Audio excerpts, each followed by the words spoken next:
Assalamualaikum warahmatullahi wabarakatuh. Salam sejahtera untuk kita semua. Perkenalkan, nama saya Asep Muhammad Lutfi, dosen Universitas Pamulang, Fakultas Ekonomi dan Bisnis. Di sini saya akan mengampu mata kuliah pengantar akuntansi, yaitu program yang wajib dipelajari oleh mahasiswa semester 1. Adapun bobotnya 2 SKS atau 14 pertemuan. Dengan capaian yaitu yang pertama, mahasiswa mampu memahami apa itu akuntansi. Yang kedua, mahasiswa mampu mengetahui kegunaan informasi akuntansi. Yang ketiga, mahasiswa mampu memahami manfaat akuntansi. Dan yang keempat, mahasiswa mampu membuat laporan keuangan. Adapun metode pembelajaran dengan menggunakan hybrid, yaitu dengan konsep luring, yaitu tatap muka dan daring, yaitu dengan menggunakan media Google Meet dan Zoom.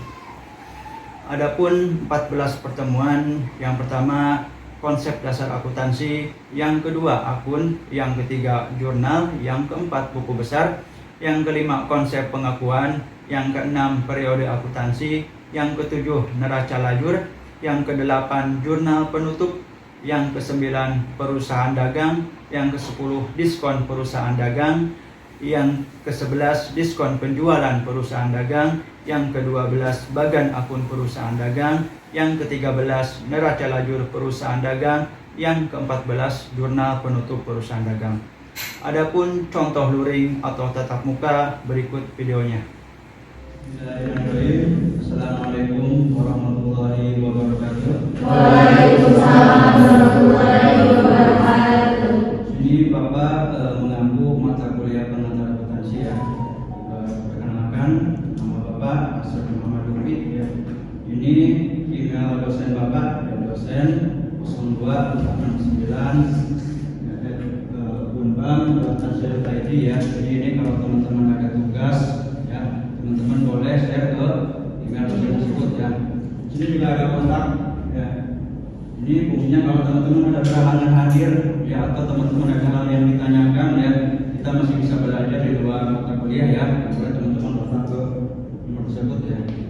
Oke, sebelum kita belajar tentang pengantar akuntansi ya, Bapak akan menjelaskan tentang RPS atau rencana pembelajaran semester ya. Fungsinya apa? Supaya teman-teman tahu loh selama 14 pertemuan kita belajar apa ya. Supaya teman-teman tuh belajarnya terarah ya. Misalkan sekarang bab 1 sekarang belajar konsep dasar akuntansi ya. Terus bab 2 kita belajar akun, teman-teman persiapan ya materi itu akun ya. Boleh teman-teman beli buku ya atau dari googling ya, sehingga pas pertemuan 2 kita nyambung ya, nyambung kita sharing ya. Ini yang pertama adalah konsep dasar akuntansi, yang kedua akun, yang ketiga buku besar, konsep pengetahuan, periode akuntansi, lajur, jurnal penutup, perusahaan dagang, potongan pembelian perusahaan atau diskon pembelian, potongan penjualan perusahaan dagang, bagan akun perusahaan dagang, neraca lajur, dan jurnal penutup perusahaan dagang. Sini ada LPS juga ya. Nah, ini ya, jadi teman-teman tahu ya selama 14 pertemuan kita belajar apa, dan Bapak juga ada target ya di sini ya. Misalkan contoh bab 1 kita bahas tentang konsep dasar akuntansi. Target Bapak ya, target teman-teman adalah mampu menjelaskan apa itu pengertian akuntansi ya, kegunaan informasi dan pemakai informasi dan persamaan dasar akuntansi. Nah, jadi pas pertemuan Bapak tuh Bapak punya target ya, teman-teman harus mampu menjelaskan poin-poin ini ya sampai poin ke 14. Ini komponen penilaian ya. Kehadiran 10%, tugas 20%, UTS 30% dan UAS 40%. Sini grafiknya ya. A 80 sampai 100, B 70 sampai 79, C 60 sampai 69, D 50 sampai 59, dan E 0 sampai 49. Jadi Bapak mengharapkan ya mata kuliah pengantar akuntansi ya minimal teman-teman dapat B, syukur-syukur dapat A ya.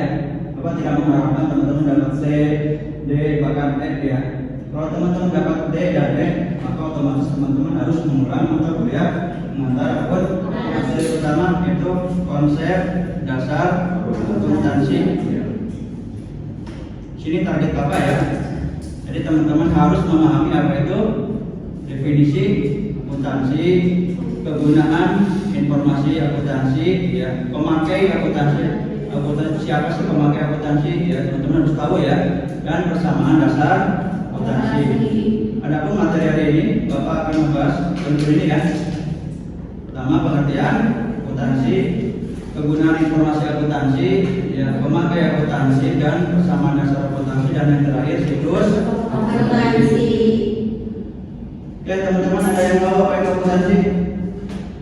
Pencatatan Pak. Pencatatan. Ada lagi?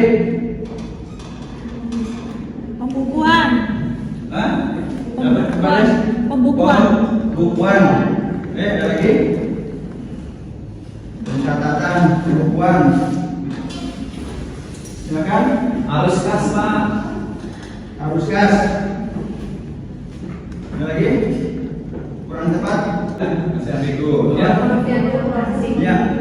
Mengaruh dan juga melakukan informasi ekonomi untuk membuktikan adanya biaya serta untuk menjelaskan jelas bagi mereka yang menggunakan informasi tersebut. Dan siapa namanya? Ayo dia. Di sini ya, betul ya. Jawabannya di sini karakteristis ada 3 ya. Pencatatan, seni, dan informasi keuangan. Nah, ini ya. Jadi pertanyaan adalah proses seni mencatat, harus lengkap ya, betul ya. Mengenai mencatat ya, kalau kita mencatat tidak identik dengan keuangan ini bukan akuntansi ya. Prioritas mengolah dan menyajikan data transaksi yang berhubungan dengan keuangan, ya, sehingga mendapatkan informasi keuangan yang dapat digunakan untuk para pemakai keuangan. Nah ini untuk para pemakai keuangan ya, misalkan contoh manajemen atau manajer lah ya, manajer perusahaan misalkan dengan adanya informasi akuntansi maka si manajemen itu bisa melakukan kebijakan-kebijakan, bisa melakukan peraturan-peraturan ya. Contoh sederhana misalkan manajer keuangan yang melihat laporan keuangan, katakanlah harga pokok penjualan, APP atau biaya tertentu dia membengkak ya, maka tugas fungsi si manajer keuangan harus bisa memangkas biaya-biaya yang penting ya. Atau kebalikannya misalkan si manajer katakanlah manajer pemasaran omsetnya kurang, artinya apa? Kalau omsetnya kurang, targetnya kurang, ya maka fungsinya si manajer pemasaran mengevaluasi karyawan-karyawannya ya, mengevaluasi bawahan-bawahannya ya, atau mungkin mengganti karyawannya ya dengan diskus dengan manajer HRD ya. Nah disinilah dengan adanya informasi akuntansi, jadi para pemakai keuangan tahu ya. Contoh lain misalkan apa? Si pihak kreditor ya, dengan adanya informasi akuntansi pihak kreditor tahu bahwa perusahaan itu layak dikasih pinjam ya, misalkan si perusahaan mengajukan kredit 2 miliar dengan jangka waktu 10 tahun, maka harus menganalisis dan rasio likuiditasnya berapa ya, untuk mengukur bahwa perusahaan itu mampu nggak sih membayar utang jangka pendek ya, itu ya, itu ya. Ya, ada yang ditanyakan mengenai definisi akuntansi? Cukup ya, dipaham ya. Jadi ada 3 poin ya: pencatatan, seni, dan informasi keuangan.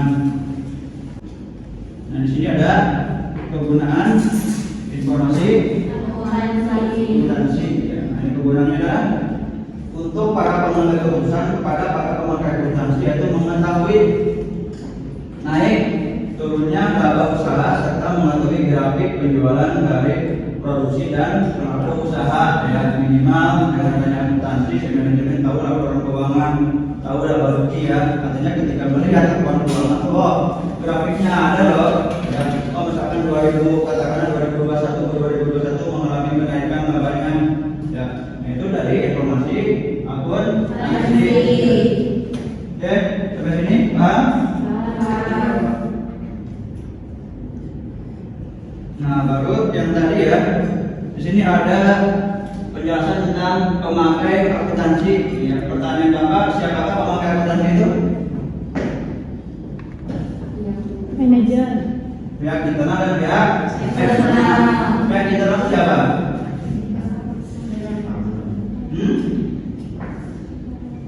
Iya, pihak internal siapa? perusahaan. Pihak yang berada di dalam perusahaan dari karyawan, ya manajer sampai direktur ya. Pertanyaan Bapak, karyawan perlu nggak sih karyawan mengetahui proses akuntansi? Hah? Kenapa perlu? Alasannya apa? Karyawan kan bukan pemegang keputusan. Terus dengan adanya informasi akuntansi ngapain karyawan? Ya, siapa namanya? Angkat tangan yang bisa menjawab. Jadi nilai keaktifan membantu juga teman-teman ya. Kalau teman-teman tadi misalkan tes kurang ya, tapi teman-teman aktif maka itu bisa jadi untuk bahan itu ya. Bisa juga pusing ya. Nah, kalau misalkan teman-teman itu tesnya jelek, puasnya jelek, karirnya jarang ya, maka untuk bapak nilai B ya bingung ya. Enggak dasarnya ya. Tapi kalau teman-teman aktif mungkin salah satu dasarnya ya. Kalau misalkan Desi ini, Desi UTS-nya jelek, puasnya jelek, tapi Desi komunikatif, aktif, maka itu dasar, salah satu dasar apa untuk membantu nilai Desi. Jadi nilai itu ada dasarnya, nggak masalah ya. Oke? Kecuali kenapa sih karyawan perlu informasi akuntansi buat apa karyawan? Untuk mengetahui perusahaan itu mampu nggak sih bayar gaji saya? Ya. Nah teman-teman sebagai karyawan juga harus tahu ya informasi akuntansi ya. Jangan sampai teman-teman nggak tahu ya. Teman-teman ini nyaman digaji tiap hari ya, tiap bulan, tiap hari ya. Ada yang tiap hari juga ya. Ada yang tiap bulan juga ya. Biasanya kalau karyawan tetap itu tiap bulan ya, nyaman tiap bulan ya. Tapi teman-teman tidak paham informasi akuntansi, tidak tahu apa hubungan perusahaan. Katakanlah perusahaannya selama 3 tahun rugi, maka teman-teman siap-siap untuk pemecatan mendadak. Ya, kan teman-teman siap-siap untuk dipecat ya. Tapi kalau teman-teman tahu ya informasi akuntansi dan teman-teman tahu bahwa perusahaan itu mengalami kerugian, maka teman-teman sudah persiapan mencari pekerjaan yang lain. Ya, makanya karyawan itu perlu juga ya untuk mengetahui informasi akuntansi. Tadi manajer, buat apa manajer? Mengambil keputusan. Apa? Mengambil keputusan. Mengambil keputusan. Ya, kayak tadi contoh Bapak di awal ya. Kan tadi contohnya misalkan manajer keuangan ketika melihat informasi akuntansi, jadi dia jelas mau ngapain ya. Akan harganya membengkak, ketika ada tugasnya harus mengupas biaya yang terpenting dan membuat anggaran itu dari informasi akuntansi ya. Tadi misalkan manajer pemasaran ketika omsetnya kecil, artinya manajer pemasaran tidak memenuhi target ya, maka manajer pemasaran diskus dengan manajer keuangan ya, mencari staf yang ahli ya, yang ahli di bidang pemasaran ya, dan si manajer pemasaran itu mengklasifikasi ya bahwa staf yang saya ingin itu seperti ini loh, baru yang menerjemahkan adalah manajer HR ya, yang mencari adalah manajer HR. Jadi manajer HR itu harus mampu menerjemahkan ya. Oh misalkan manajer pemasaran itu maunya karyawannya yang karyawannya yang komunikatif ya, jangan sampai menjadi staf pemasaran tapi metodenya malu ya, karyawannya jarang ngomong ya, nggak nyambung ya. Maka si manajer pemasaran itu harus bekerja sama, berkolaborasi dengan manajer HR. Nah ini ya tadi ya, tool yang ada di dalam perusahaan dari karyawan, manajer, direktur dan lain sebagainya. Baik yang senang, saya jawab yang senang. Kreditur. Kreditur. Tadi ya Bapak lagi ya. Ini sudah 2 ya. Nah, baik eksternal tadi kreditor. Kreditor. Buat apa kreditor? Buat melihat perusahaan apakah layak atau tidak diberi pinjaman. Betul ya, buat mengetahui ya bahwa si perusahaan itu yang kita kasih pinjam itu layak nggak sih ya, melunasi utang ya. Kalau misalkan dia memberikan pinjaman dengan jangka waktunya 2 tahun ya berarti teman-teman harus pahami, harus mampu menghitung rasio likuiditasnya ya, karena rasionya berapa. Ini semuanya dari informasi akuntansi ya. Ada lagi saya kreditor.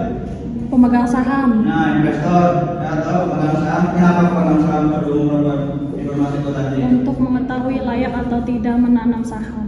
layak atau tidaknya menanam. Ada hal yang lain? Pemegang saham ketika investor dia mengharapkan apa? Dividen. Nah, mengharapkan dividen ya. Jadi si investor ketika melihat informasi akuntansi dia tahu loh bahwa perusahaan itu layak kalau masih saya dividen. Ya, jadi tahu loh BGP-nya saya berapa ya. Jangan sampai kita sebagai investor ya kita nggak tahu informasi akuntansi ya. Dan dividen itu poin-poinnya tadi yang pertama harus di perusahaan itu harus lunasi pajak dulu ya. Yang kedua harus utang dulu, yang ketiga baru dividen ya. Artinya apa? Kalau rugi perusahaan, ya dividennya dibayarin ya. Kalau untungnya sedikit, ya dia mentingin pajak dulu ya. Kalau dinyatakan yang utangnya banyak, ya dia pasti mementingkan kreditor dulu, baru poin 3 itu adalah apa namanya tadi si investor ya dividen. Jadi teman-teman harus paham ya tentang informasi akuntansi ya. Bapak mengharap ya setelah belajar bab ini ya teman-teman bisa mengaplikasikan sederhana ya. Misalkan kalau Desi punya usaha misalkan kecil-kecilan, apa buat laporan keuangan minimal agak rugi ya. Atau teman-teman sebagai karyawan bisa nggak sih buat laporan keuangan? Nggak bisa ya. Katakanlah gaji anggapnya omset ya. Terus teman-teman misalkan pekerjaan guru bensin anggapnya itu transportasi ya. Terus misalkan teman-teman bayar listrik, bayar pulsa, anggapnya itu beban ya. Sehingga apa sih teman-teman dengan adanya informasi akuntansi ya teman-teman bisa merencanakan keuangan ya. Jangan sampai teman-teman gaji UMR sudah nyicil Utang. nyicil apa? Sudah nyicil Alphard yang nggak nyambung ya. Resikonya apa? Nah, resikonya apa? Alphard yang hilang ditarik ya, kita sudah menyicil uangnya juga hilang ya. Jadi teman-teman harus punya perencanaan ya. Oh gaji 5 juta beda ya. Orang juga gaji 5 juta bisa sama-sama gaji tapi kehidupannya bisa beda ya. Nah, jadi teman-teman tuh tahu ya merencanakan keuangan ya. Oke, bisa dipahami ya? Bisa Bapak. Nah, ini ya eksternal. Ya, eksternal tadi kreditor, investor, supplier. Pemerintah ngapain? Pemerintah buat apa? Pemerintah mau kepo tentang akuntansi apa ya? Pajak.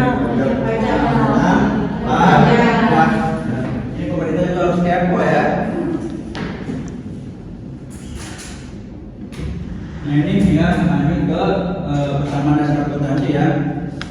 Sistem pencatatan terus keuangan yang perusahaan menganut sistem tata buku atau berpasangan atau double entry ya, artinya ada debit dan kredit. Di sini ada persamaan dasar akuntansi ya, harusnya apa? Aset apa dengan? Ada yang bisa dikasihkan ini? Maksudnya apa?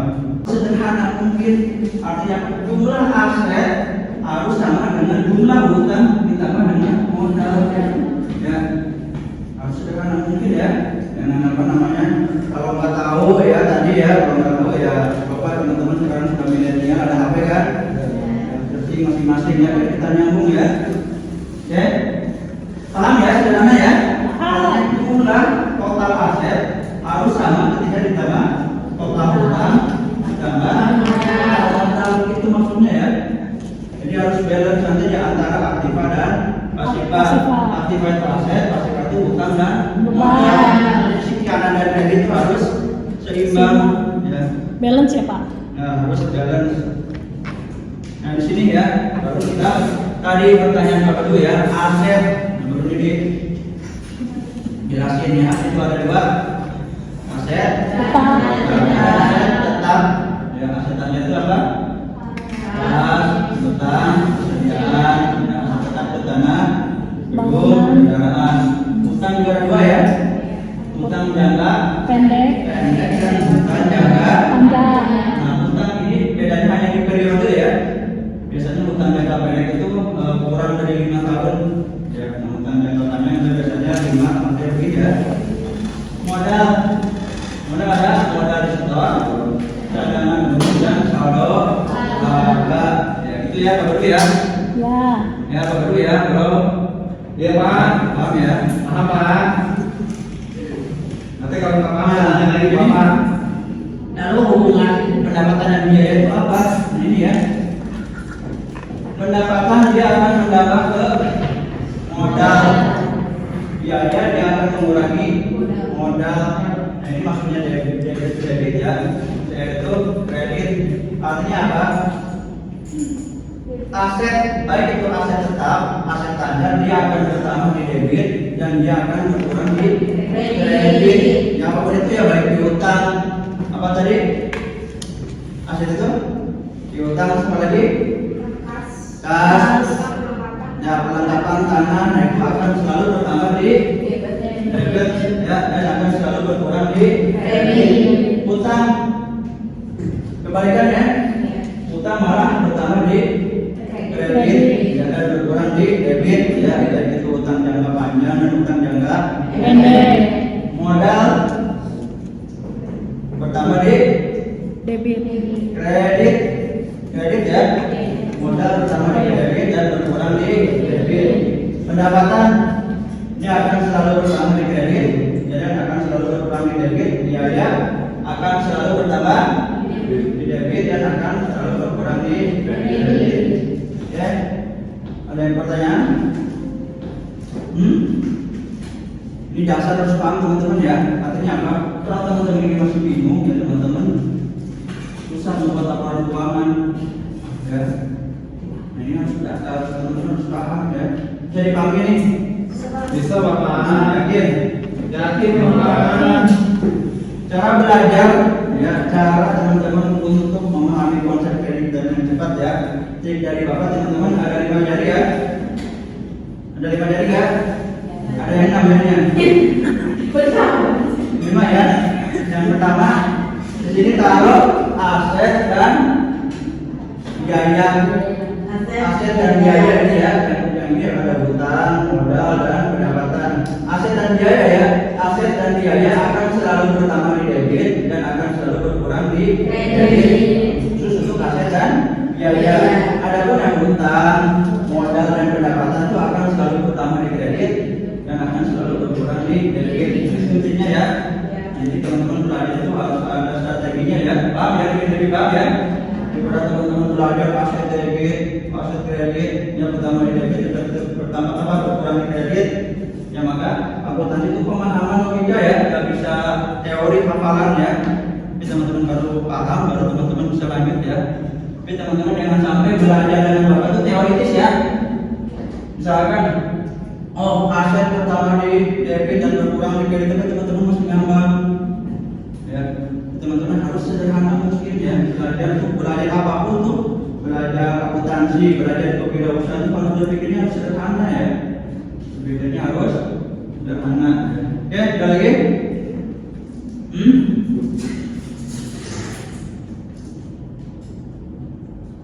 Nah ini ya rumus lain ya, pendapatan biaya harus sama dengan jumlah harta ditambah dengan utang ditambah dengan modal. Nah siklus akuntansi, sudah tahu siklus akuntansi? Apa yang siklus? Kita nggak usah belajar akuntansi aja, gue siklus. Siklus apa? Perputaran. Alur. Apa lagi? Perputaran. Perputaran. Apa lagi? Proses. Ya. Output akuntansi adalah laporan keuangan. Yang artinya apa? Artinya sebelum membuat laporan keuangan, artinya perlu proses, ya, perlu perputaran, perlu siklus. Nah ini yang dinamakan siklus akuntansi. Yang pertama apa? Dari tahu? Transaksi. Yang kedua? Nah ini ya, betul.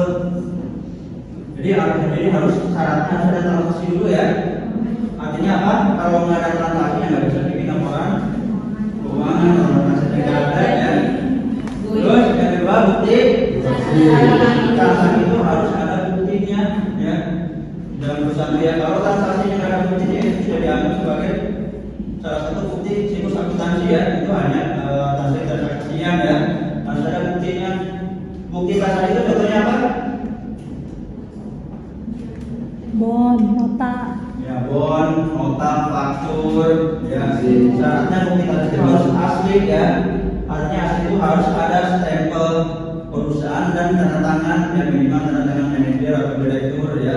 Nah kalau misalkan jadi kalau teman-teman sebagai accounting ya teman-teman harus cermat ya. Oh ini ada loh, oh ada tanda tangannya loh, ya. Oh ada stempelnya loh, ya. Jadi kalau teman-teman tidak ada stempel, tidak ada tanda tangannya, itu jangan dianggap bukti transaksi ya. Jadi seorang akuntan itu tidak hanya mencatat ya, tapi harus menganalisa ya. Baru ke jurnal. Ya di sini ada tadi belajar konsep kredit dan kredit. Baru ke buku besar. Di sini ada saldo. Ya ada cuma penyesuaian, ada lanjur, tentang tersebut ya sampai yang terakhir adalah laporan keuangan. Ya. Ada yang tahu laporan keuangan ada berapa? Ada 5. Good. Yang pertama?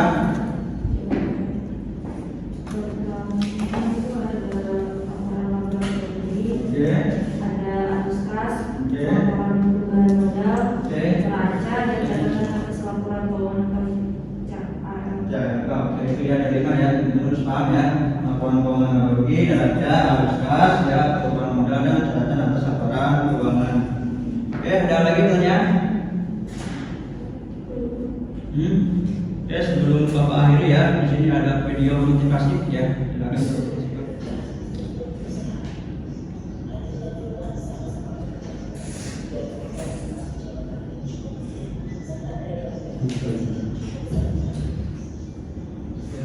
Teman-teman ya, dua orang yang sama-sama bekerja, ya sama-sama kuliah lulusnya sama ya, kerja sebagai karyawan gajinya sama-sama besar juga ya, tapi dia bisa beda ya. Yang pertama tadi ada si Andri ya, si Andri tidak punya perencanaan ya, dia melakukan biaya hidup ya, gaji 5 juta ya, dia udah tas branded, jam tangan branded ya, beda dengan tadi yang namanya Firman ya, Firman dia tidak ada perencanaan ya. Jadi sisa gajinya dia berinvestasi ya, sehingga 5 tahun atau bahkan 20 tahun mendatang ya dia mempunyai, ketika menikah dia mempunyai rumah, dia sudah persiapkan anaknya ya sekolah. Sedangkan si Andi tidak ada perencanaan ya. Jadi ketika 50 tahun atau bahkan beberapa tahun dia kali ketemu ya, katakan 50 tahun ya, keuangannya akan berbeda ya. Padahal sama-sama karyawan, sama-sama gajinya sama, tapi kehidupannya bisa beda ya.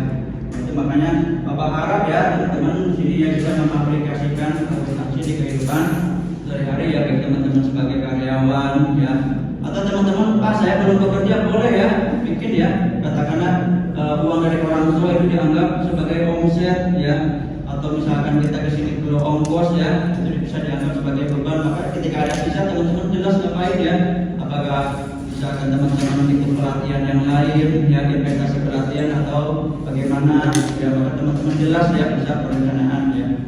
Oke ya, sebelum Bapak akhiri ya, di sini ada tugas ya di Bapak ya.